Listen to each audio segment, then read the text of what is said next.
Bom, iniciando a gravação aí, pessoal, vamos começar a nossa aulinha de modelos atômicos. Partiu. Na nossa última aula, a gente já tinha falado sobre os postulados de Dalton, mas vamos dar uma revisadinha. Dalton, galera, foi o pesquisador que se baseou nas ideias dos filósofos Demócrito e Leucipo, que discursavam sobre essa questão da estrutura do átomo, só que Dalton ele foi para uma linha experimental, ele fez testes dentro de universidades, fez experimentos científicos para conseguir chegar às suas conclusões. E quais foram as conclusões de Dalton? Que o átomo era indestrutível e indivisível, isso ele errou. Que ele era maciço e neutro, ele errou também. Átomos de um mesmo elemento são todos iguais, Dalton também errou porque existem isótopos. Os átomos não podem ser criados, divididos ou destruídos por meio de reações químicas. Há apenas uma recombinação de átomos. Isso ele acertou, gente. O que ocorre nas reações químicas é um rearranjo molecular, um rearranjo dos átomos para formar novos produtos a partir de determinados reagentes. Beleza? Foi a única assertiva dele. E o modelo de Dalton é conhecido como modelo da bola de bilhar por essa característica que ele conferiu ao átomo, que é ser maciço, é ser indivisível. Perfeito? O segundo pesquisador que nós falamos na aula passada foi o Thomson. Thomson também fez vários experimentos científicos e ele utilizou um equipamento chamado de ampola de Crookes ou tubo de raios catódicos. E contemporâneo a Thomson, vários estudos sobre natureza elétrica da matéria já eram realizados, então ele foi na onda desses estudos também. Quais foram as considerações de Thomson, gente? Que o átomo ele era maciço, ele continuou com essa ideia que surgiu em Dalton, ele errou.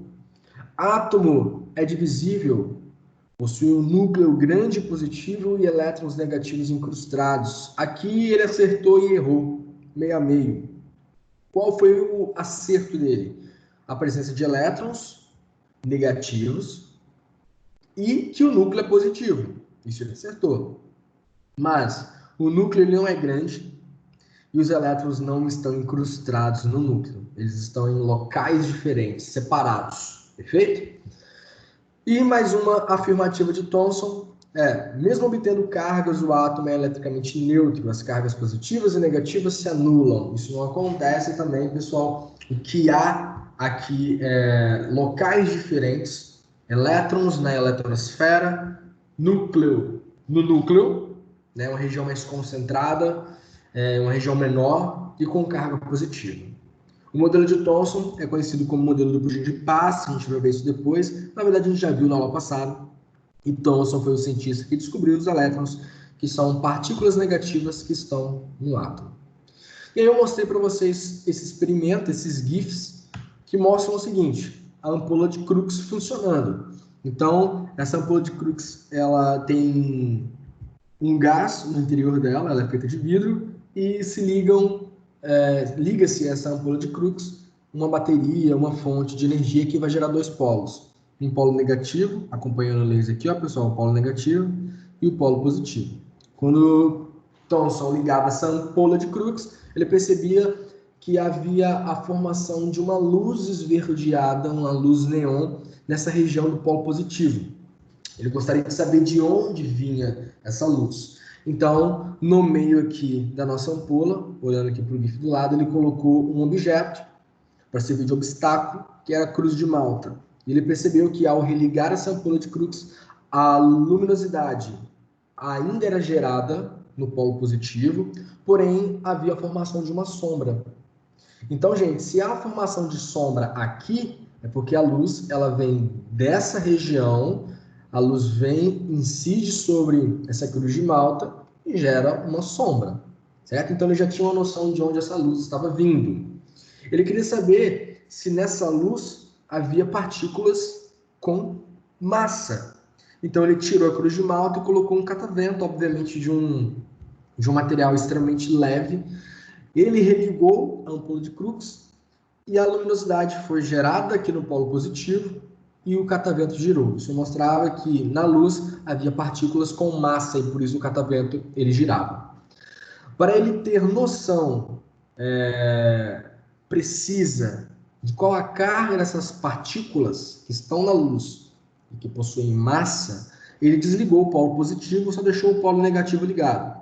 E aí ele aproximou de uma placa com uma carga elétrica negativa de um lado, uma carga elétrica positiva de outro lado, certo? Então ficou negativo e positivo aqui, e ligou o polo negativo, que estava sendo sempre ligado anteriormente. Ele percebeu que a luz, pessoal, perseguiu a carga positiva. E aí ficou bem claro para ele que essas partículas elas eram negativas e estavam sendo repelidas pelos polos negativos.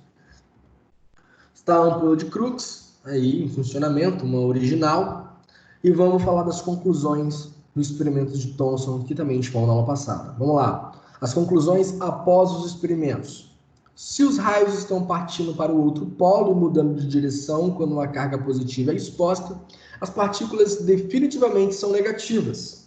Isso é claro. Negativo e negativo se repele, positivo também se repele. Aquilo. Os opostos se atraem, os semelhantes se repelem. Como o catavento gira em contato com os raios catódicos, compreende-se que as partículas negativas possuem massa. Mais uma assertiva, mais uma afirmativa correta. As partículas negativas se propagam em linha reta, pois há a formação de sombra no fim do tubo, quando ele colocava lá a cruz de Malta. Então, o que ele observou ali, pessoal, ele colocou nas suas conclusões após o experimento. E o porquê do pudim de passas? Ele acreditava que o núcleo era uma grande esfera positiva e que os elétrons negativos estariam incrustados. Essas partículas negativas que ele descobriu no experimento com a ampola de Crookes, ou o tubo de raios catódicos, pessoal, ele deu o nome de elétron. Então, pudim de passas, porque ele achava que os elétrons estariam incrustados nessa grande massa, tanto para o lado de fora quanto para o lado de dentro. Então, você teria isso aqui, ó, os pontinhos pretos, que são as passas, seriam os elétrons, e a massa desse pudim aí, que parece mais um bolo, seria o núcleo positivo. E a gente começou a falar de Rutherford. Daqui a pouquinho eu vou olhar o chat, tá, pessoal? E vocês podem fazer as perguntas. Começamos a falar de Rutherford. Rutherford, ele teve alguns estudos disponíveis para ele na época, que eram estudos relacionados à radioatividade, era contemporâneo a ele. Então, ele utilizou dessa radioatividade nos experimentos. E aí, quais foram as considerações de Thomson? Ou de Thomson não, de Rutherford. Que o átomo não é maciço. Na verdade, a estrutura do átomo é baseada com um pequeno núcleo e ao redor desse núcleo tem um grande espaço vazio, que é a eletrosfera. Isso ele acertou. E ele também considerou que o átomo é divisível. Ele vai ter várias partículas subatômicas compondo o átomo. E que partículas são essas? Os elétrons, os prótons e os nêutrons. Os nêutrons não foi o Rutherford que descobriu, foi um outro pesquisador chamado de Chadwick. Perfeito? Rutherford, gente, ele ganhou o prêmio Nobel por este modelo e ele ficou conhecido como modelo do sistema planetário. Tranquilo? Tem algumas apostilas, alguns livros, alguns sites que vão trazer modelo Rutherford-Bohr. E ambos vão ser aí classificados como modelo do sistema planetário. Bohr é o pesquisador seguinte, a gente vai analisar, e Bohr foi aluno de Rutherford e deu seguimento aos estudos que Rutherford fazia. Tudo bem? Bom, quais foram os questionamentos que foram levantados e foram feitos para Rutherford, gente? Ele recebeu questionamentos que eram o seguinte: por que as partículas positivas, os prótons, eles não se repelem já que estão próximas no núcleo, né? Os elétrons, lá no Thomson, eles eram repelidos por uma carga negativa, porque os elétrons tinham carga negativa. Como que os prótons não se repelem se eles possuem carga positiva?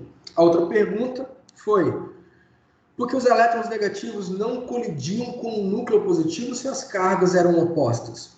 Por quê? Se os opostos se atraem. Ele respondeu isso mais à frente, mas antes de mostrar as respostas, vou mostrar o experimento de Rutherford para vocês, que eu também já comentei na nossa última aula, a gente está apenas revisando. Então, eu falei para vocês que Contemporâneo a Rutherford, experimentos com radioatividade era realizado, e ele utilizou a radioatividade em seu experimento. Ele tinha um composto radioativo dentro de uma caixa de chumbo, claro que havia uma abertura, e quando ele abria essa abertura, ele deixava exposta a abertura, essa substância radioativa ela começava a eliminar partículas alfa radioativas. E essas partículas alfa, elas eram partículas positivas. E essas partículas positivas bombardeavam uma lâmina de ouro, uma fina lâmina de ouro, em que ele deixou dentro de uma manta de zinco. Galera, por que ele queria bombardear essa lâmina de ouro? Ele queria ver se realmente os átomos eram maciços. Para pensar, gente, pega uma borracha e joga na sua parede. O que vai acontecer? A borracha vai voltar, porque a parede ela é maciça. Ele queria ver se isso também acontecia com essas partículas alfa. Porque o núcleo ele é grande positivo. Pelo menos para a época era isso que se tinha. Era o modelo de Thomson que estava em vigor. Né? O núcleo é grande e positivo. Eu vou bombardear com a partícula alfa positiva, a partícula vai bater e vai voltar. Então, o que Rutherford, eu acredito, o que Rutherford esperava? Que as partículas, elas batessem na lâmina de ouro e retornavam, voltavam. E ia incidir sobre a manta de zinco e ia gerar um pontinho luminoso. Porque quando essa partícula radioativa encostava na manta de zinco, criava-se pontinhos luminosos. Então ele acreditava, provavelmente, que haveria pontos luminosos antes da lâmina de ouro, porque ia bater e ia voltar. Mas aí, pessoal, ele começou a perceber que gerou pontos luminosos depois da lâmina de ouro e alguns pontos retinhos. Não desviou nada, passou limpo, passou liso.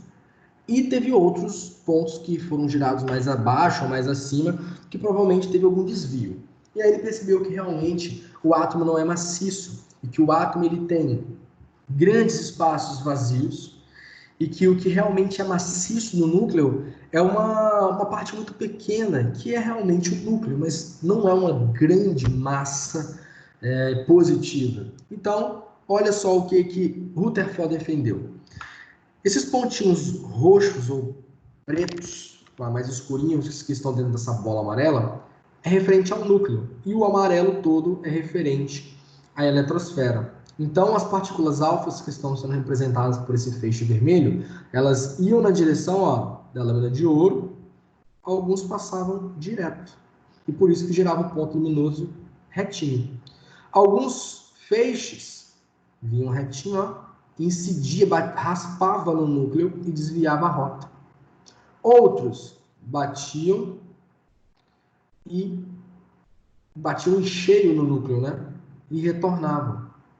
Então, pessoal, a partir desse experimento, o Rutherford viu que o núcleo ele é pequeno e ele é positivo, né? Bem pequeno, e o que ocupa grande parte do átomo, o que compõe grande parte do átomo, é a eletrosfera, que são espaços vazios.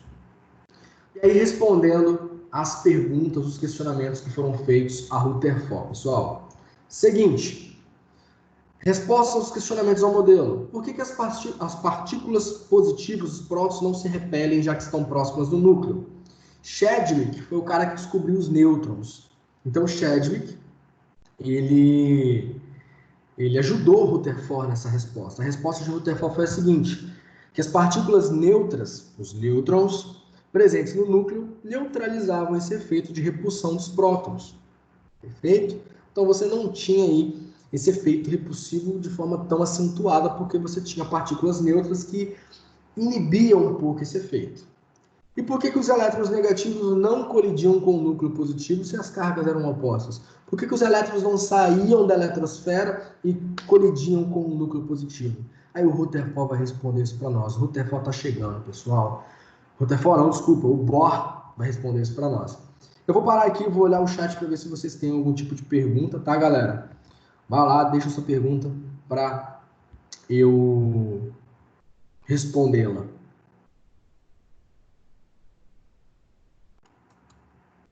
E aí, galerinha?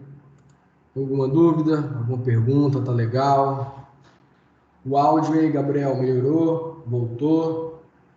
Conversa comigo, gente.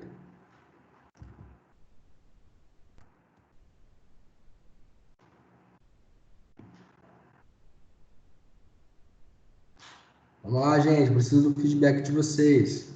Fala aí comigo. Obrigado, Rebeca. Show de bola, gente. Sem dúvida, tá tranquilinho mesmo? Que lindo. Vamos embora, vamos continuar então. Pessoal, no modelo de Bohr, quais foram as considerações? Então, o Bohr, ele fez uma parceria com o Tefo, que era seu professor, e juntos eles solucionaram alguns problemas. Aqui está o Bohr, a imagem do Bohr, né? E aqui, gente, a representação do átomo do sistema planetário. Ó, o núcleo está aqui, ó um monte de bolinha que está dentro do núcleo. Isso aí está representando os prótons e os nêutrons. E esses círculos ao redor, esses círculos ovalados ao redor do núcleo, seriam as eletrosferas, onde os elétrons ficam circulando dentro de cada eletrosfera, dentro de cada camada, de cada nível dessa eletrosfera. Tudo bem? Vamos lá, vamos para as considerações de Bohr. Os elétrons não colidem com o núcleo, ele já está respondendo aquele questionamento do Rutherford.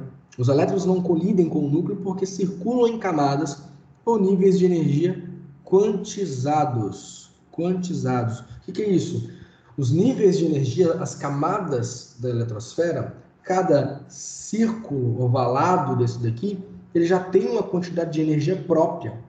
A camada tem energia. Então, o elétron ele acaba não perdendo energia porque a camada possui energia própria.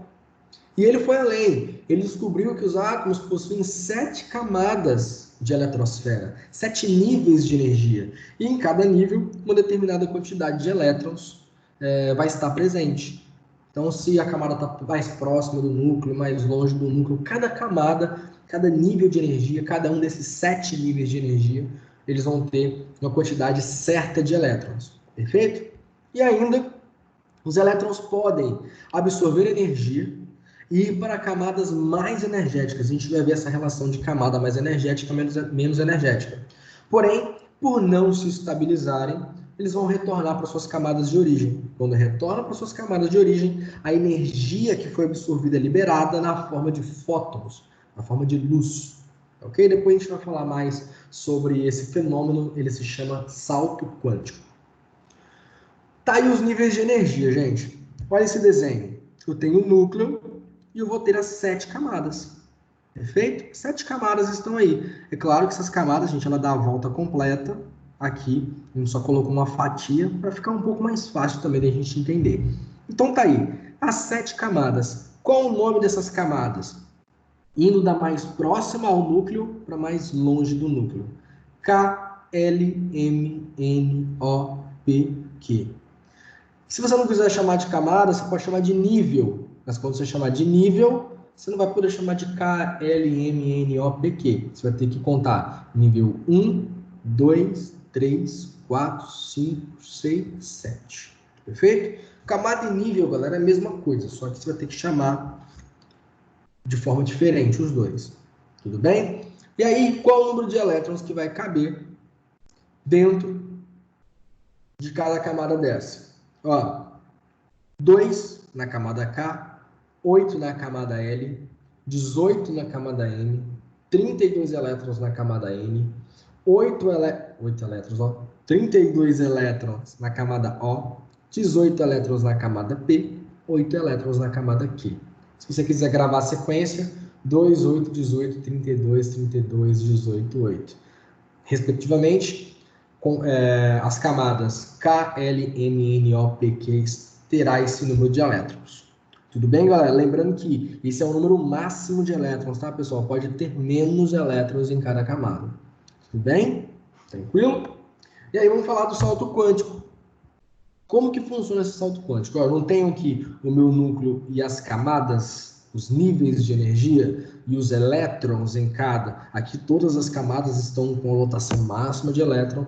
Nem sempre isso vai acontecer. Geralmente isso não acontece. Tudo bem? Mas vamos lá, vamos entender o que é esse salto quântico e o porquê dos fogos de artifício aqui. Galera, qual é a camada mais energética? é a camada que está mais distante do núcleo. Por quê? Ela consegue manter o elétron mais distante do núcleo. Porque acontece a força de atração. O elétron, por ser negativo, ele é atraído pelo núcleo positivo. Agora, se uma camada ela tem energia o suficiente para manter esse elétron longe, ela é uma camada bem energética. Se você não consegue manter esse elétron longe, como aqui na camada K, camada L, elas são as camadas menos energéticas. Então, a K é a menos energética, conforme eu vou indo para Q, eu tenho camadas cada vez mais energéticas. E aí vamos entender uma coisa. Eu tenho um elétron aqui, ó, na camada L, certo? E aí eu vou fornecer energia para esse átomo. Os elétrons eles vão ficar excitados, eles vão ficar agitados e eles podem absorver energia. De que forma que eu posso fornecer energia? Queimando uma substância, né? Eu vou colocar fogo, por exemplo, num tipo de cloreto, num sulfato de cobre. Estou botando fogo ali com uma chama de isqueiro, sei lá. Os elétrons eles vão absorver energia e vão sair da camada L e ir para a camada M. Só que essa camada não é a original dele, ele não consegue se estabilizar por muito tempo. E aí, pessoal, ele vai retornar para sua camada L. Só que a camada L ela tem menos energia. Então, toda aquela energia que ele absorveu para subir para M, ele terá de perder. Então, ele libera a energia e retorna para a camada L. E essa energia que está sendo liberada, ela é liberada na forma de fótons, na forma de luz. E por isso, o dos fogos de artifício aqui está como exemplo. As pessoas que trabalham nesse ramo descobriu isso. E aí, dependendo do tipo de sal que você utiliza, tem cloreto de cálcio, cloreto de lítio, cloreto de potássio, cloreto de sódio, sulfato de cobre, tudo isso são sais. Então eles produzem bombas com esses sais e tacam fogo. Quando essas bombas explodem, os elétrons eles ficam excitados, partem para camadas mais energéticas, retornam para suas camadas de origem e liberam luz. E cada sal libera uma luz diferente, de uma cor diferente. Muito interessante isso. Pessoal, vou estar voltando no chat aí para ver se vocês têm alguma dúvida. Deixa eu dar uma olhadinha aqui. Salto quântico foi utilizado para a viagem do tempo em Vingadores 4. Nem sei, cara, nem lembro disso aí. Eu olho que eu assisti todo, mas eu não lembro não. Mas eu acho que eles falaram mesmo desse negócio de salto quântico. E aí, gente? De boa? Mengão, ó. Rapaz, engraçado que o Vasco não tá perdendo agora, né? Não tá jogando. E aí, pessoal, dúvidas? Perguntas? Tá tranquilinho, tranquilinho? Vou fechar aqui então, pessoal. Vamos fechar. Último slide aí. Os estudos em relação à estrutura do átomo, eles continuaram, tá, gente? Continuam até hoje. E o que nós temos de configuração atual? É o seguinte, nós temos 7 níveis de energia, ou 7 camadas de energia, que é da K a Q, ou do nível 1 ao nível 7. E aí, dentro de cada camada, preste atenção, hein? Dentro de cada nível, de cada camada, eu vou ter subcamadas ou subníveis. E quais são esses subníveis? Subnível S, subnível P, subnível D e subnível F. E ainda se descobriu que dentro de cada subnível desse daqui existem orbitais. Então, pessoal, é como se fosse um guarda-roupa onde eu abro as portas, aí eu puxo uma gaveta e dentro dessa gaveta tem mais gavetas. É uma coisa dentro da outra. Então tem as camadas, certo? Dentro das camadas tem os subníveis ou subcamadas e dentro dessa subcamada ou subníveis eu tenho os orbitais. De boa? Vamos entender aqui como isso funciona. A camada K, gente, ou nível 1, tem 2 elétrons, certo? 2 elétrons só. E aí, quantos subníveis eu terei nessa camada K ou camada 1? Primeiro, vamos colocar aqui quantos elétrons cabem em cada subnível desse. Cada subnível ele vai ter também uma capacidade máxima, né, de elétrons. Subnível S cabe 2 elétrons, subnível P cabe 6, subnível D cabe 10, subnível F cabe 14. Tá aqui, tá, gente? Não precisa se preocupar, não. Ó.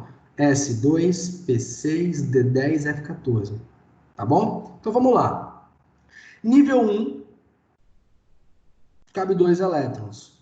Obviamente, terá quantos subníveis? Um só. Vai ter só o subnível S. Porque o subnível S já suporta esses 2 elétrons. Então, quando a gente for trabalhar com distribuição eletrônica, a gente vai ter que montar isso aqui, tá, galera? Tem que saber montar. Então, eu já vou mostrar para vocês o porquê desses símbolos, o porquê dessa organização. É bem fácil. Ó, 1 de subnível 1. Ó, desculpa, subnível não. De nível 1. Nível 1. S de subnível S, que cabe quantos elétrons? 2.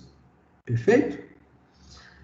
Na camada L, ou nível 2, cabe 8 elétrons. Se cabe 8 elétrons, vai ter quais subníveis? Subnível S, subnível P. Ó, nível 2, subnível S, 2 elétrons. Também terei nível 2, subnível P, com 6 elétrons. 6 mais 2, 8. Na camada M, o nível 3 cabe até 18 elétrons. Então, vamos analisar aqui, ó. Pode ter 3 subníveis. Então, ó, 3, nível 3, subnível S, cabe 2 elétrons. Nível 3, subnível P, cabe 6 elétrons. Nível 3, subnível D, cabe 10 elétrons. 10 mais 6, 16, mais 2, 18. Então, percebe, gente, que dependendo do número de elétrons, eu também terei um número de subníveis. Vamos analisar esse último aqui, que é completo, que tem 32. N, ou nível 4, 32 elétrons. 32 é o máximo, então vai ter todos os subníveis. Aí, ó, nível 4, subnível S, cabe 2 elétrons. Nível 4, subnível P, cabe 6 elétrons. Nível 4, subnível D, cabe 10 elétrons. Nível 4, subnível F, cabe 14 elétrons. O 5 também é a mesma coisa. O P tem 18, então você vai tirar o F.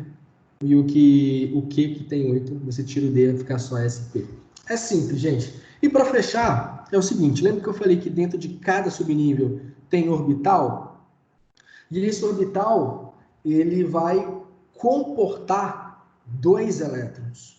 2 elétrons. Então, vamos parar para pensar. Dentro de cada subnível, eu tenho orbitais. E o orbital cabe 2 elétrons. Então, vamos ver quantos orbitais eu terei por subnível. Subnível S tem 2 elétrons, certo? Esses 2 elétrons cabem dentro de um orbital. Então, o subnível S tem um orbital. Subnível P, gente, cabe quantos elétrons? 6. Divide isso aí por 2, certo? 2 cabe em cada orbital, terei 3 orbitais. Aqui está errado, tá? Subnível D tem 10 elétrons. Esses 10 elétrons são comportados dentro de 5 orbitais. E subnível F cabe 14 elétrons. Esses 14 elétrons eles são comportados dentro de 7 orbitais. Pessoal, é claro que é muita informação para vocês terem agora, mas por isso que essa aula está sendo gravada e vocês podem ver, rever, ler de novo, quantas vezes vocês quiserem para você pegar. Beleza? Vou voltar aí para o chat, galera, para vocês me darem um tipo de retorno, tá bom?